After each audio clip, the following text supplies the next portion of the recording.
this is Dr. Anuj. Good afternoon. That an Indian person has got a very bad mentality about his past.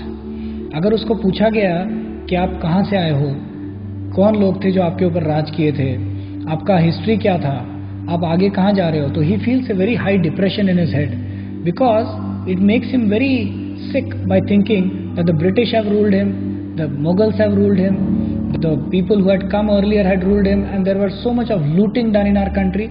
So he feels a very bad temper in his head and he feels very wrong about his own country. और वो जो sense of belongingness है, that goes away in that person. So let us just contradict this particular statement that the invaders came and ruled us and did wrong to our country. I would go the other way.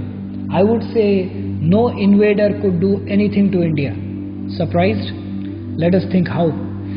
Let's think about the Greeks. The Greeks came, they were completely finished by Chandragupta Maurya.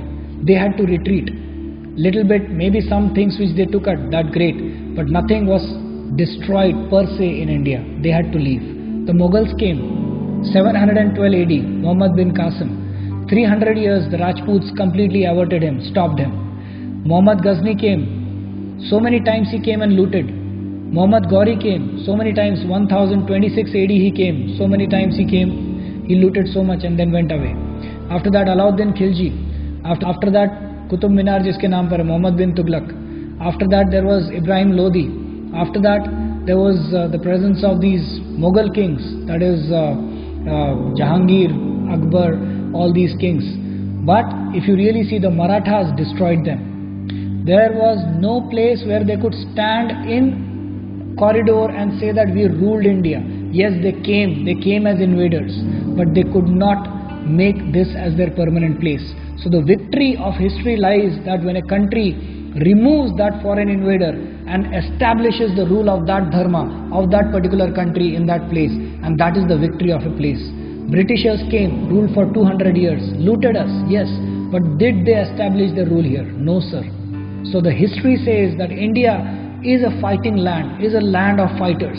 It has never gone down in history as Babylon, which has today become Iraq. It has not gone down like Mesopotamia, which was Mesopotamia, but today it is Turkey. It has not gone down like Persia, which was Persia earlier, but today it is Iran. So these all countries have lost that history. They have completely been finished, genocide was done and completely finished on their roots. And the whole culture, the whole history, the whole civilization is completely changed today, which we know what it is.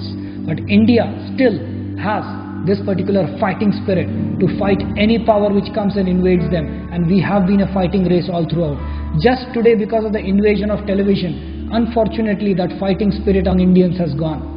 Let us bring that fighting spirit, because history has shown that India has never relented, has never gone down in this particular invasions, and it has still stood up. I would not say that I am proud, but still 83% Hindus are there in India.